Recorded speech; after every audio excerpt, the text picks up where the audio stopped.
Hey everyone, welcome back to the channel. In today's video, I'm going to show you how to convert Solana to USDT on Binance.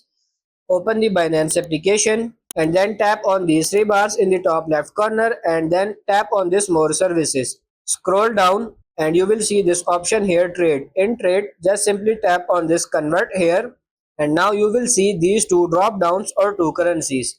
Just simply tap on this first drop down. From section you will have to search here Solana and just tap on this Solana.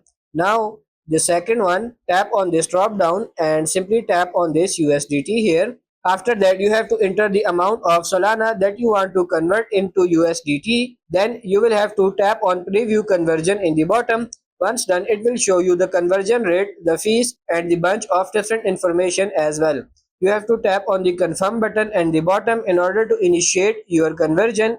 Once it's successful, within 10 seconds you are going to convert your Solana into USDT. So that's pretty much it for this video. That's how to convert Solana to USDT. I hope this video was helpful. If it is, like it and subscribe to the channel. Thank you.